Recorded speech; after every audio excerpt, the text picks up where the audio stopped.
This is Crossroads Media. Pain is beautiful if you use it the right way. You have to begin to see pain as something that shapes you for the better, not as something that destroys you or harms you. From ideas that spark change to stories which inspire growth, we'll uncover what lies ahead and shape the future together. Welcome to What's Next with Jovit Moya.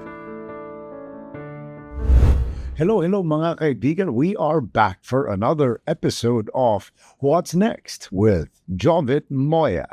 Marami na po tayong mga napag-usapan mga kaibigan about life. Life is beautiful. Yan ang ating ethos lagi dito sa ating show. And today naman pag-usapan naman natin yung tinatawag natin na sakit. Yun, damdamin, pain, my dear friends. Dahil marami sa atin, hirap na hirap mag-move on. Marami sa atin ninanamnam at dinadamdam ang sakit. So today's episode is about all of you who are struggling to move forward because the pain inside them lingers. The pain inside them somehow defines them. So babaguhin po natin yan today. Dahil together, we are going to explore what it means to carry the pain of the past and become a better person in the future. Alam niyo mga kaibigan, marami tayong katanungan na dapat natin itanong sa ating sarili. Why do painful memories stay with us strongly? Alam niyo, marami na akong, katulad na sinabi ko noon, marami na akong napagdaanan sa buhay ko. Marami akong successes, marami rin akong failures. Marami tayong, yung mga failures na yan, hindi lang naman laging business yan or professionally. Pati na rin emotionally at pati na rin yung ating mga relationship with other people. Pero may event na talagang sa akin became almost unbearable. Ito yung namatay yung aking magulang. Alam niyo nung namatay yung tatay ko, maski pa paano talagang hirap na hirap ako noon. Pero kinaya pa dahil buhay pa yung mother ko. Pero eventually, nung namatay din yung mother ko after a couple of years, yun, na-devastate talaga ako. Yun yung puntos na sobrang painful nung kanilang loss in my life. Na hindi ko alam kung anong gagawin ko. Alam mo, talagang umalis ako ng Pilipinas, naghanap ako ng lugar na wala akong kakilala because I had to find myself. I had to find what I have lost, di ba? My identity, di ba? So, dapat nating bigyan ng tuon ay kung paano ba nakaka-epekto talaga sa buhay natin ang mga painful memories na we wish we forget, but unfortunately, we cannot forget. Alam nyo, hugot muna tayo. Alam mo yung sakit na yan, parang ex yan eh. Yung pang matagal na kayong wala pero pabalik-balik pa rin yung memorya, mayroong parte pa rin nandun, di ba? Sabi nga, hindi mo na mahal yung tao pero parang nandun pa rin, di ba? Hugot lang ng content. Pero sabi nga ng psychologist, si Dr. Bessel van der Kolk, sabi niya, ang bad memories, yung mga painful memories, kaya hindi nawawala yan. Kasi nag-i-imprint yan sa atin, di ba? Yung traumatic memories, nandyan sila because subconsciously or sometimes lumalabas yan. Do you have a tendency to relive these memories, relive the pain, relive the events? Because the body doesn't just store it in your brain. It becomes part of your system, di ba? Parang yung hard drive na mahirap burahin kahit anong gawin mo, meron ka pa rin mahuhugot, di ba? Pero may mga experience tayo, lalo na sa pag-ibig. Yun yung mga unresolved, yung hindi nyo maintindihan bakit nagwakas ang lahat. Hindi nyo maintindihan saan nagkamali, di ba? Yung mga unresolved, yung walang closure.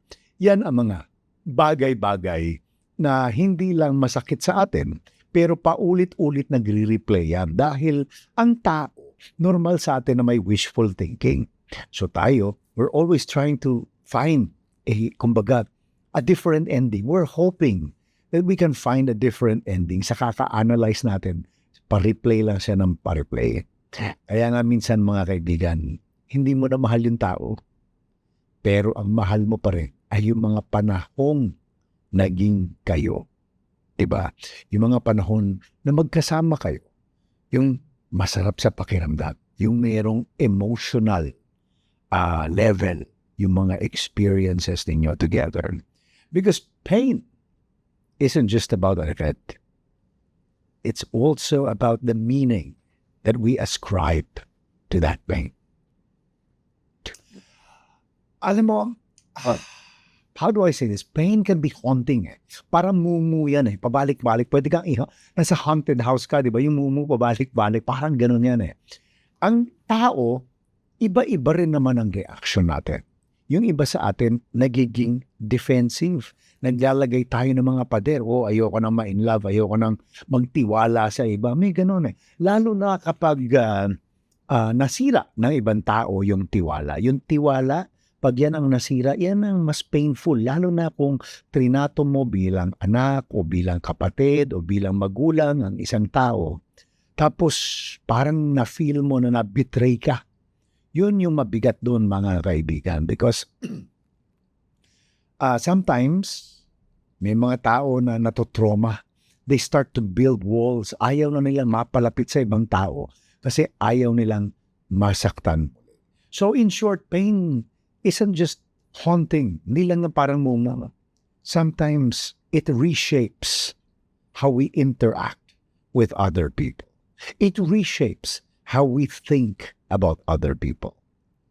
And then, meron din namang mga tao na they chase the familiar, di ba? Even if the familiar is toxic, uy, si ganito, kamukha nung ex ko, parang magiging close ka kasi familiar. Tapos na-realize mo, ganun din ang ugali. Pero dahil familiar, kahit hindi mo gustong ugali, chine-chase mo na rin kahit toxic, di ba? Bakit? Because that familiarity makes us feel good. It makes us relive the past na parang walang nangyari. Ang problema doon mga kaibigan, niloloko lang natin ang sarili natin. And then may mga tao naman, third group of people naman, na they will settle for less. Kasi sa sobrang painful ng events, naging insecure sila.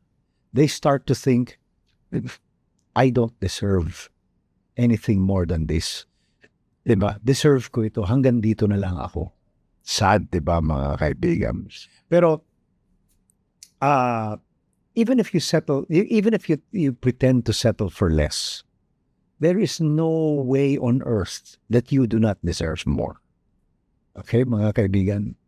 So, sabi pa nga, yan. Ano ba yung sinabi ni Dr. Van der Kolk? Sabi niya, trauma, yung pain na yan, it can distort our sense of self-worth. Katulad ng sinasabi ko kanina, parang feeling mo, you do not deserve more. Parang pinapaliit mo yung mundo mo, pinapaliit mo rin yung halaga mo. Diba? We begin to believe that the pain is proof of who we are, that we are broken, we are unworthy, that we are disposable. But no, my dear friends, we are never, never disposable. We are never unworthy. We are never broken. Because we are children of God, created in His image. And His image is perfect. It is for us to pursue that perfection. Because again, remember, we were all created in the image of God. We were all created because of God's love. And therefore, it is not true that you are unworthy. It is not true that you are disposable.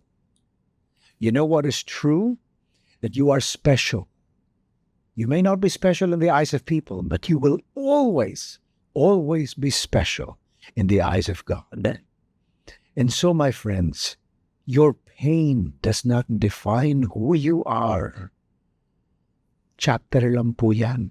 Hindi yan yung buong libro ng buhay niyo. So, what mindset? Tanong niyo sa sarili, what mindset, diba, help you say, I will move on? Diba? As compared dun sa mindset na, bakit nangyari ito sa akin? Alam niyo mga kaibigan, on a personal note, ako kasi ang lagi kong tanong, I am a man that always wants to learn something new. Yan ang one thing I am proud of. Learning to me is a lifelong endeavor. It should never end. And so even when I come across yung mga traumatic events, every time nagkakaroon ng mga painful events, wala akong shortage niyan sa buhay ko. Hindi perfecto ang buhay. I always ask myself, what can I learn from this? Yan mga kaibigan, ang sekreto kung paano tayo makamove on. Ginagamit ko ang pain, ginagamit ko ang trauma bilang instrumento para matuto, para hindi na maulit yung pain, para hindi na maulit yung trauma, at para ako ay matuto kung ano ba ang tamang landas na aking tatahakin. Pain is beautiful if you use it the right way. You have to begin to see pain as something that shapes you for the better, not as something that destroys you or harms you. Diba? Parang baso lang yan. Pag tinignan mo yung tubig, either half full or half empty, mga kaibigan. Your choice. Ganon din ang pain. You can either see it as a helpful tool or something that will break you. Your choice. Everything is always a choice, mga kaibigan. Kahit yung mga bagay na dumarating sa atin na wala tayong control, ultimately, ang reaction natin, ultimately, how we deal with it, is always our choice. So, ano pa ang mga paraan para ma-redirect natin to? Hindi naman lahat tayo pare-pareho mag-isip, diba? Sabi ko nga, boring ang mundo kung pare-pareho tayo mag-isip. So, number one, name it. Call it what it is. It's painful. If it's betrayal, you call it betrayal. Diba? Whatever it may be. If it's sorrow, call it sorrow. Wag mong isa-sugarcoat. Call it what it is. Because healing begins when you stop pretending. Say it, own it. Nasaktan ako. Yes. Pero hindi doon nagtatapos kung sino ako. Hindi dyan nagtatapos ang buhay ko. Habang ako'y humihinga, I will soldier on. Yeah. Diba? And then syempre, andyan yung feel it safely. Kaya namin mga tao na may tinatawag tayo na cathartic activities. Catharsis is a beautiful thing. So yung ibang tao, pag nasasaktan, kumakain, nagsha-shopping, these are what you call cathartic activities. Diba? Yung iba, napunta sa church, diba? Nagpe-pray. It's a cathartic activity. It's an activity which helps you cope. It makes you feel good. And diba? Yun ang importante to na eh. Being able to feel good again. Yung ibang tao, nagsa-sports, yung iba nagpe-painting, nagsa-sculpture. These are cathartic activities. And if you can learn these are very important tools that will save you, save your mind, save your heart, and save your life. Diba? And syempre, pangatlo, i-remix nyo yung buhay nyo. Remix lang yan. Alam mo yung halo mo yung gin, halo mo yung tonic, shake mo mabuti, di ba? Oh.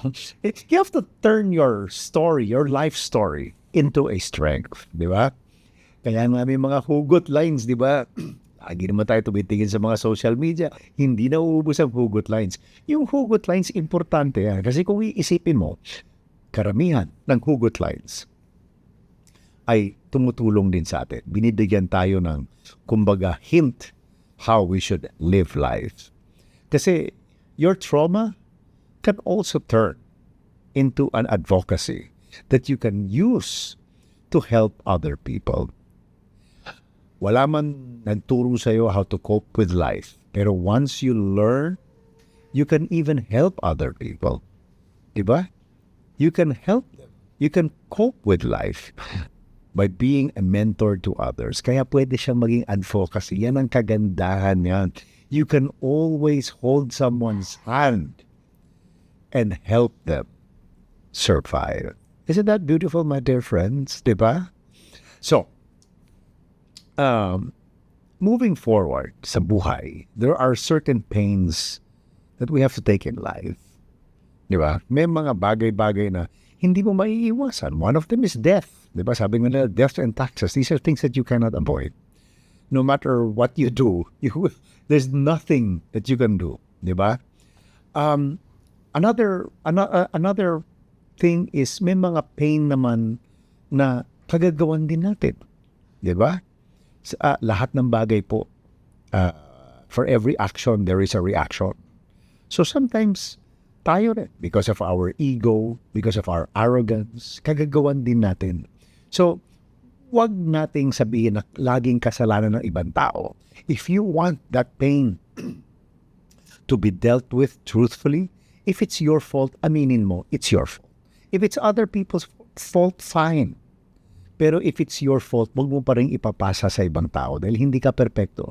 When you come to terms na masasabi mong, yes, kasalanan ko, and you'll figure it out na mas madali pa lang mag-cope, na mas madali pa lang mag-move on. Bakit? Kasi mawawala yung anger mo. Alam mo, sometimes kasi dinidisplace natin yung anger natin. Yung pain natin, ginagawa nating anger kasi mas madali to deal with anger. Kaya we blame other people for our pain. Kasi pain is hard to deal with. Anger is easy to deal with. Di ba? So we objectify this pain as anger and pass it on to someone else. Yan mga kaibigan, ang huwag niyong gagawin. Because it will make your life miserable. Kasi hindi naman maapektuhan yung ibang tao eh. Ikaw lang ang mai-stress, magagalit. Di ba nakakainis yung ganon, di ba? Pag yung, alam naman natin kasalanan natin, pero ituturo natin, kasi ibang tao, sila ganito kasi, ganon ang ginagawa. Naku, yung mga yan talaga. Pagkasalanan natin, mga kaibigan, kasalanan natin. Alam niyo mga kaibigan, one other thing I'd like to remind you ay hindi po kahinaan yung naaalala natin ang mga nangyari sa atin, yung mga trauma sa atin. We are not weak because we remember.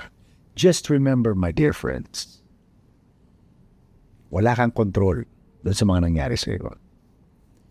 Kung ano man yung pinagdaanan mo, maalala mo man yun, wala kang control dahil kusa naman lumalabas yan. Minsan nakakainis, di ba? Minsan may nagtitrigger niyan. Again, may nakita ka, may kahawig nung ex mo, or for example, may tinig, may busina, or may naalala mo yung aksidente, may amoy, naalala mo yung tao. May mga ganon. Hindi, wala kang control dyan sa mga trigger na yan. Pero how you react, 100% control nyo, mga kaibigan. So, tandaan nyo yan. Hindi kahinaan makaalala. Kahinaan kung magpapatalo ka at magpapasira ka doon sa naalala mo. You are strong, my dear friends, kasi buhay ka pa. Habang buhay ka pa, may pag-asa. Hindi nauubos ang pag-asa. Ang kailangan lang magtiwala ka sa sarili mo. Magtiwala ka sa Diyos dahil gagabayan ka niya. Alam nyo, kailangan lang sabihin sa Diyos, BTS, I believe, I trust, I surrender. O diba, ang ganda niyan mga kaibigan. Let your pain speak, not as a wound, but as a witness. Your pain is not a curse. Your pain may be a pedestal upon which you will stand for future greatness. So in summary, patapos na tayo, it's okay and it should be okay to acknowledge your pain, to recognize the past. Allow yourself to feel the embrace of this pain. Do not hide from pain because pain is going to make you stronger. Pain is going to teach you lessons. Pain is going to motivate you to greater heights.